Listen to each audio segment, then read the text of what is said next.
verdade, governar é, de certa forma, desagradar. Se o príncipe, em determinados momentos, ou o governante, tem que ser bom, ou ele tem que ser, vamos dizer, mau, está ligado à própria natureza do Estado. Mas como a questão do poder é uma coisa muito complexa, tem hora que se governa agradando e tem hora que se governa desagradando. Se é necessário, muitas vezes, o uso da força, como o próprio Maquiavel diz, a grande questão que nós temos de saber é quando é que é necessário o uso. Primeiro, o seguinte: para se combater o abuso de poder, nós temos que ter um Estado democrático. Nós temos que ter um mínimo de participação da população. Necessariamente, o poder, ele tem uma característica corruptora, porque não há na natureza humana, e aí diga-se de passagem, a natureza humana é uma paixão sem limite, não há mecanismo próprio dela que possamos retardar ou diminuir essas forças corruptoras.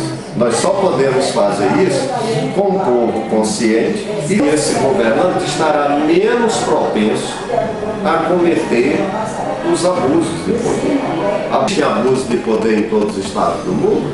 Existe. Nós vejamos o caso aí do Barack Obama, na questão da espionagem, na questão da internet, tudo que nós pensamos que é seguro, e os Estados Unidos espionam todo mundo, sabem todo mundo, tem um controle de todo mundo. Agora, quem imaginava que o maior abuso de poder era no século XV, XVI, na formação lá do Estado absolutista, na formação do Estado Nacional, dá até para você se surpreender agora com esses atos abusivos de espionagem da vida privada, de controle do cidadão. Tudo bem? Então, nessa parte aí, vamos ver. Essa questão da importância de combater esse regime autoritário é algo muito complexo, porque muitas vezes as pessoas falam tanto em democracia e quando assumem o poder, no afã de democratizar as relações, governam só de um ponto de vista, das suas perspectivas.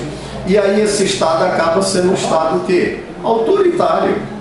Cria-se até, virou até anedota também, que se diz muito bem, o que é democracia? É quando eu mando em você. Quando você manda em mim, é ditadura. Na verdade, a democracia é o menos ruim do regime, considerando que todos os outros são imperfeitos. Que nós vivemos hoje no Brasil numa ditadura, eu diria que não. Característica nítida de uma sociedade autoritária, de uma elite que vem mandando aí há anos nesse país,